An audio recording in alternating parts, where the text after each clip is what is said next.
What is up? Coach Emma here, and welcome back to the Fit Habit Life podcast, where we cut through the noise, talk real health and fitness, sustainable fat loss, and habits that actually work. And on today's podcast, I'll be talking about how you can get back in the gym if you've lost that motivation. So it's officially February, and when February hits, a lot of the New Year's resolutioners who set huge goals, maybe overwhelming goals, stop going to the gym because the standards they set for themselves were so big of a change that it was hard for them to stay consistent. So oftentimes, when we have a lot of motivation, we tend to set really large goals or take drastic big steps that are, or maybe even do a whole 180 from our lifestyle. And so that's why I wanted to talk about this, because this is what I notice is what tends to happen in February is like the gyms tend to kind of die down a little bit. There tends to be less people in the gyms, and that motivation that we tend to get on January 1st tends to have fizzled out. But before I dig in, I just wanted to thank you guys for listening. If you've been enjoying the show, if you could rate the show, share the show, subscribe to the podcast, just helps me get in front of more people and helps me help more people, which is the goal of the show. So anyway, yeah, and also some of you might be noticing if you're watching this on YouTube, you're like, are you in a new location? No, I'm not, but I moved my desk around and I finally got that stupid monitor mount or TV mount off my wall, and I hung up a decoration that I've had since college. Yeah, in the house that we purchased, there was like a TV mount in literally every single room. I don't know why.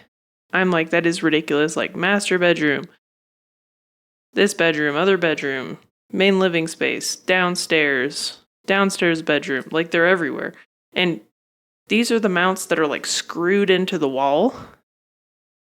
And so when we removed that one, there was actually like paint and parts of the drywall came off with it. So glad I have this because it covers it all up. But anyway, those of you on audio probably aren't looking at anything, so you have no idea what I'm talking about. But I now have a beautiful, like the wave Japanese kind of Japan art traditional poster thing is behind me. It's like a fabric poster, and now you can see my office door too. So it's a new scenery. It's kind of exciting. Anyway, back to the topic of the day: how to get back in the gym if you've lost motivation.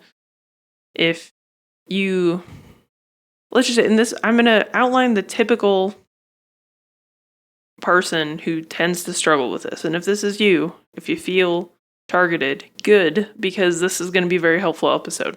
So when January hits, super motivated, isn't doing anything right now, but is like, I finally want to lose weight. I want to look awesome, feel awesome, improve my health. And instead of just committing to something reasonable, you're like, I'm going to be in the gym for an hour to 2 hours every day at 5 a.m. in the morning. This is super common. That's why I like January's for us, I guess, consistent gym goers. January is like the most crazy month ever. Say like January and like probably May when summer's coming around and people are like, oh my gosh, I need that summer body in 30 days. Let's go. And it's because a lot of people are motivated and they set big aspirations. They try to do a complete 180 from their current lifestyle.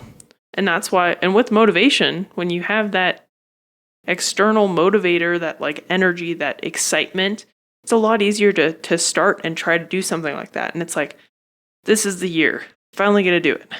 But it's such a drastic change that it makes it hard to stick with and stay consistent. Because like, what if you have a business trip and there's no gym available and you have like 10-hour days? Probably not going to be able to go to the gym for 2 hours. Maybe you're tired from travel. Maybe you have a family vacation. Or maybe some family emergency and you can't make it to the gym. You have to be in the hospital or something. It's like this stuff, like these drastic 180, it's going to be hard to maintain. And then once you fall off of doing that grueling 2-hour gym session, it's going to be hard to go back to because you're like, I feel so much better when I'm not beating my body up. So one, just in general, if you're trying to change your body composition, get healthy, you have to do it from a place of loving yourself. You cannot hate yourself into your dream body. You kind of can, but then you're not going to be able to sustain it because the actions that you took in order to get there, they're not sustainable. And they probably don't make you feel very good. So, anyway, so if you do things out of trying to care for yourself and love yourself like you would treat your child or maybe your spouse or a very close friend, you're probably going to make better decisions and you're going to prioritize health. You're not going to be trying to punish yourself. That's another thing I've noticed, like a lot of those resolutioners. It's like you're trying to beat yourself up, punish yourself. You need to do it from a place of love. But also, for us, I'm a former athlete. A lot of former athletes are like this. It's a lot more appealing to go from 0 to 100. Because that's like, well, I can just try to do one exercise a day because I'm not doing anything now. But you know what sounds a lot cooler?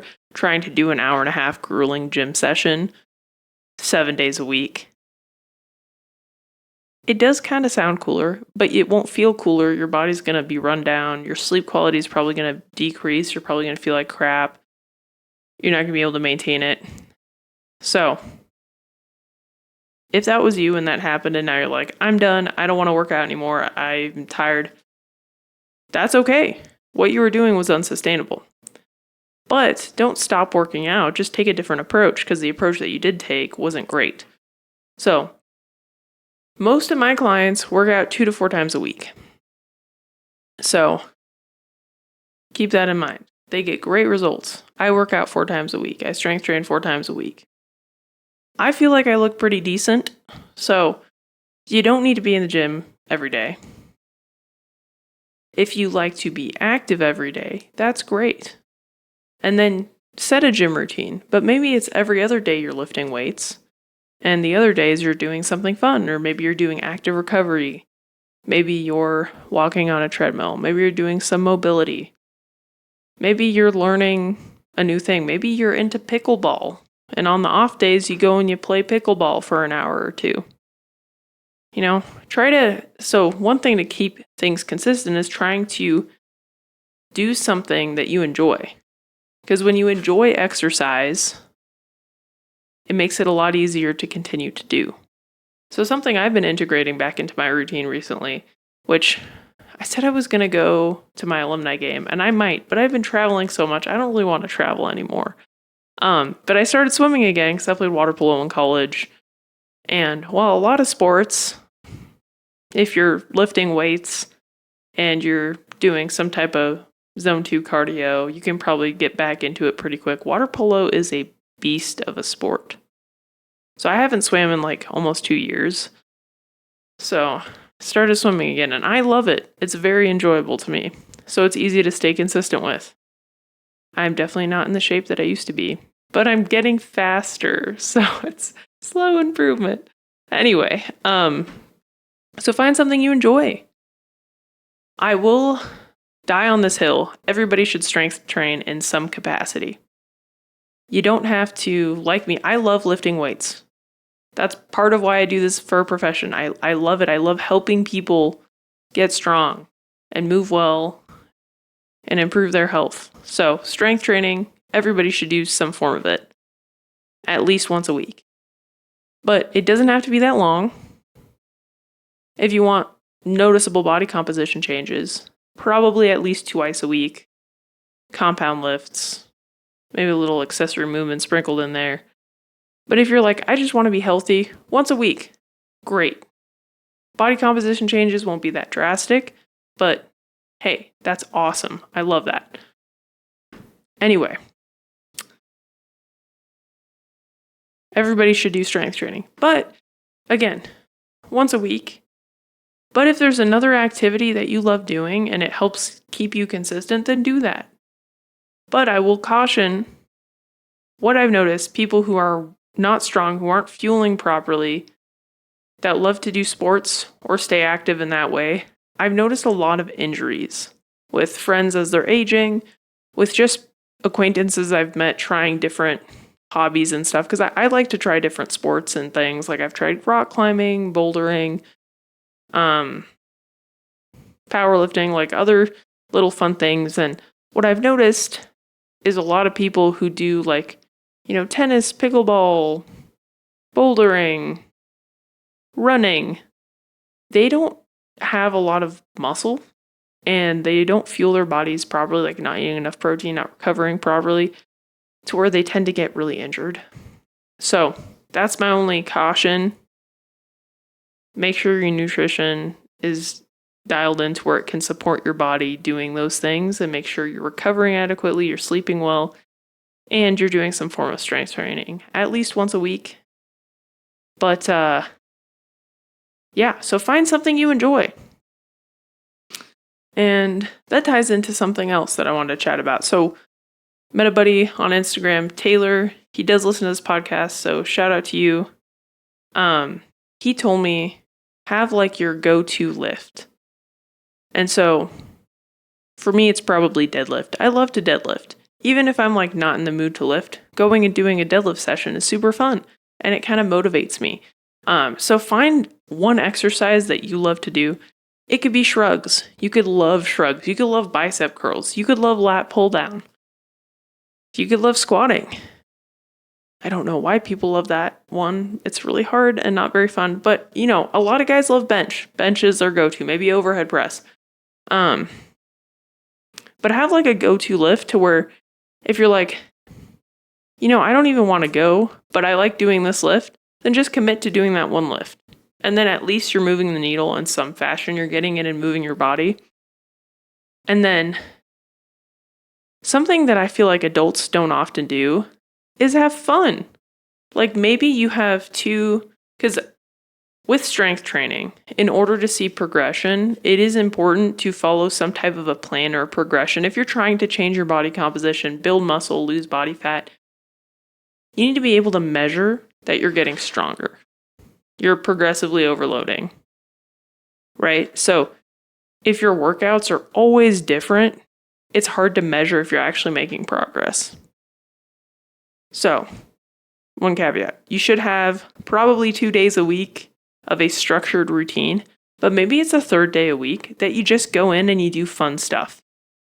Like maybe your gym has like a functional area and you're like, I want to try the battle ropes, do some monkey bars, and try to do a kipping pull-up, which I think anybody who does those are going to dislocate their shoulders. I don't recommend that. I'm trying to think of something weird. Rope climb. Mine has a rope. I can climb the rope. It's pretty fun. So try to have fun with it. Do some weird stuff. Try new movements that you've never tried before. Just have fun. That's going to help you stay consistent, because if you're having fun doing something, you probably want to do it more. Right? So, and then the other thing I wanted to talk about in this episode is oftentimes people set unrealistic expectations or set too large of goals to where it's really hard to achieve them. And if you don't have any semblance of motivation, you're not going to make it to the gym. So this is a very specific example for this. Let's say you stop going to the gym instance. Maybe your workouts are like over an hour long. And you're like, you know what? I don't want to do that. And you think, if I can't do the full workout, there's no point of me going to the gym. This is me. This is something I still struggle with. But you doing something is going to move the needle. So let's say, instead of saying, oh, I can't do the full workout, why go to the gym? Why don't you just try to get that first exercise knocked out and commit to that. Just commit to doing one of the exercises in the workout. And if you have the energy or have the time and ability and effort to do the rest, that's great. But just committing to that one thing and following through on that one thing is going to skyrocket. It's later in the day, so the analogies that I usually don't have are even worse. It's going to spiral, I guess. Skyrocket. It's going to skyrocket into, it's going to cascade into some momentum in that direction. So I have a lot of clients that maybe just do 2 exercises a day. And the workouts are like 15 minutes long. And the cool thing is oftentimes I notice, eventually they're like, I really like this, but I do want to do more now. And I'm like, cool. We're going to switch things up a bit then. And because when you're working out consistently, you're going to feel better. You're probably going to start to see progress in a lot of those lifts that you're doing, the more consistent that you are. And it's kind of a lot of fun.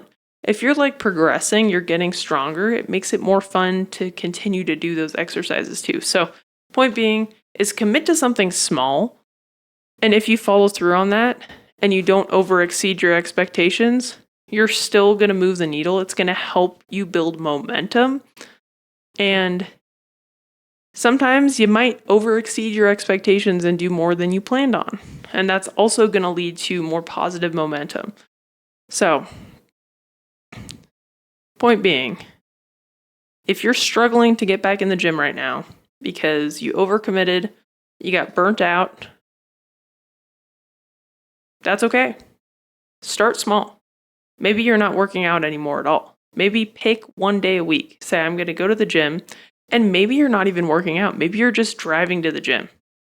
That might sound really silly, but I know I have a lot of friends and there's a lot of people that I know that were struggling to get to the gym and they just committed to driving to the gym for a week. Every day, same time, they drove to the gym and eventually one day they're like, well, I'm here. I might as well just go in. Right? So maybe you're just committing to drive to the gym once a week. Maybe you're like, okay, I can go work out once a week. And so you're like, okay, I'm going to commit to one exercise one time a week.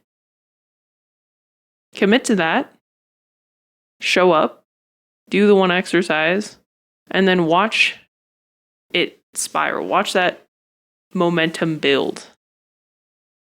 And then if you're like, okay, I can make it to the gym, but it's super boring, then have fun with it. Mix it up. Pick an activity you love doing. So 2 takeaways. It doesn't have to be optimal to move the needle. And that's part of something I struggle with because I want to give my clients the best results. So I'm going to write a program that is the most optimal for them. But sometimes we have to make adjustments to that program because they're like, look, it's not working right now with their lifestyle. And they need to shift gears. Maybe they need to work out less. Maybe they need to work out less times a week. Maybe they can't do the sessions the way they're programmed and we have to pivot. That's okay. Because what's optimal is what you're going to do consistently. So shifting the framework of optimal to will help you get back in the gym. So if you can find an activity that you love doing that's going to keep you active, do that. Just make sure there's one strength training day in a week. And if you're like, strength training is boring, well, then make it fun. Try weird exercises.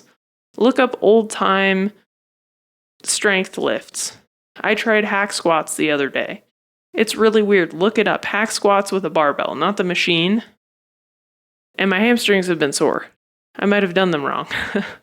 But look up, try different exercises. Make it fun. Make it exciting. That's going to keep you consistent. That's going to help you build momentum and help you get to the gym. So anyway, hopefully this episode was helpful. Hopefully it sparked that motivation or that interest in you to get back in the gym. And if it did, if you could share the show with somebody you know struggling with this, rate the show. or subscribe. That just helps me get in front of more people and helps me help more people. So anyway, thank you for listening to this episode. Hope everybody has a great week, and I'll catch you on the next one. Peace.